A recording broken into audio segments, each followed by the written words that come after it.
Welcome to Moonlight Madness, and today we're doing a reading for the water signs, Sun, Moon and Rising. Now, water is apparently the element that's happening right now. We've had lots of rain recently, that's what drew me to the water. The first card I've done for Sun, Moon and Rising for water is the Moon, and the Moon is all that is hidden, psychic awareness, seeing through the veil, becoming a professional reader, having premonitions is another part of the Moon. It's saying to listen to your guidance, your sleeping dreams in the forms of psychic premonitions. Speak to a psychic. Worry is unnecessary. Let go of fear. What looks one way looks different in the moonlight. So it's saying here that she's got a harp, and then when she looks in the water, she's got a mandolin, and when she sees a reflection in the water, it turns into a harp. Now I've got lapis lazuli, because that helps to enhance intuition. And then we've got the next card up, crossing, is the Eight of Pentacles. Now the Eight of Pentacles talks about doing more research before proceeding, education, going back to school or apprenticeships in a school, more training, taking seminars, changing careers, law of attraction returns your energy, the next 8 years into prosperity and abundance and advancement. So that's a good training ground if you're looking at going into education. In the recent past, you have the Seven of Cups. So that would have been 7 months ago. You may have had a look at pros and cons of a choice that you had to make for work. And the procrastination was the problem. You procrastinated about doing the actual physical work, passing some tests, trying to balance the work and the life balance as well as the study. So that could have been a problem of balancing.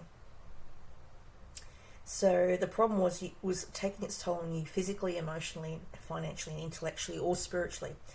But you always have a choice, making lists of pros and cons, daydreams, dreams into action, and overanalyzing. The recent past is the King of Wands.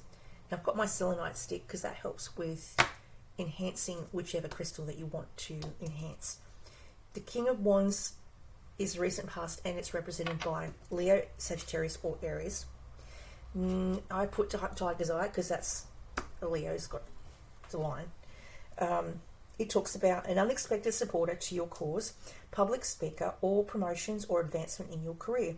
A person that loves the spotlight, a father figure, warm and charming, nature, very approachable, willing to offer advice, likes to be a centre of attention, but don't steal their spotlight. They like to be in the spotlight. The card that is crowning you is the High Priestess.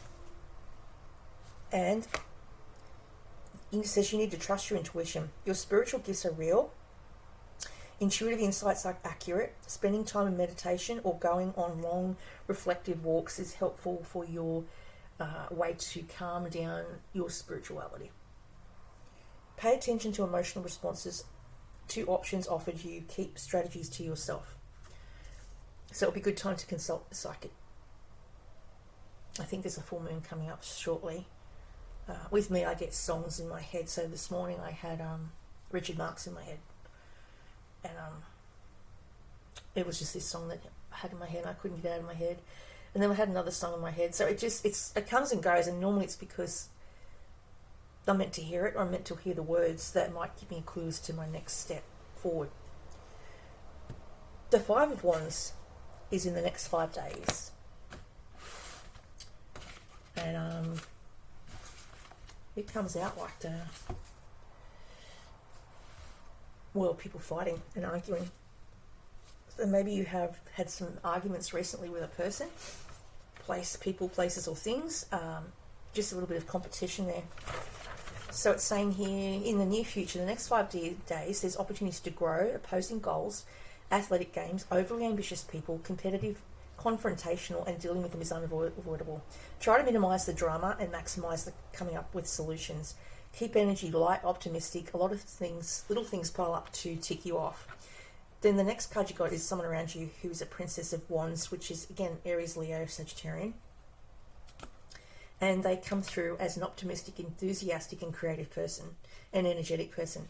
They are your knight in shining armour, loves to help you in whatever way is needed. No task too big or small, always smiling, while they work. They're courageous, they're confident, they're very busy. And boredom, if that sets in, if there is a quiet period of non-action, they can become very grumpy. So the crystal I picked for that was the carnelian, because it talks about creativity. And then we've got the Six of Pentacles, which is the next 6 years around you. Balance between giving and receiving, sharing wealth, saving money for a rainy day, and as you give to those in need, heaven gives back to you.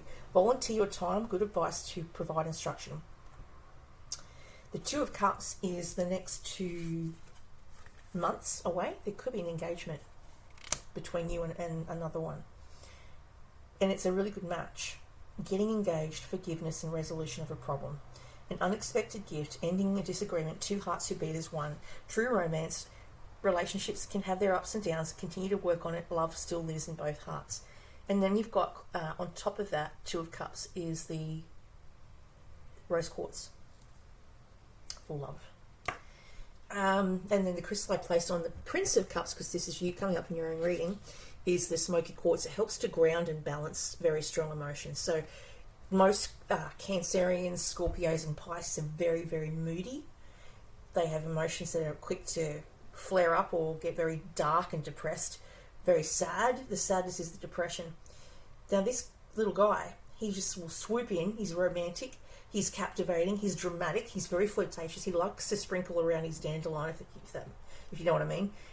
So he can fall in love just as quick, and he'll be infatuated with you, and he'll talk to you about poetry and stare in your eyes and recite poetry, but then something else might catch his eye and he'll be off looking at that shiny thing. It says, it feels like you're falling in love suddenly, being swept off your feet, the need to stay grounded, and during a very emotional experience. The thing with him, you've got to be very careful how you word things to him, because his heart is made of glass, so tread carefully. Handle with care his heart, because it can shatter into a million pieces if you're not careful. He's extremely sensitive. That's the thing I think most people forget when they're dealing with a water sign, especially Scorpio. I have a Scorpio sun. He's got a lot of water in his chart. And that's all I have for you today for Moonlight Madness. And the deck I used was Doreen Virtue and Radley Valentine. And the illustrations by Howard David Johnson.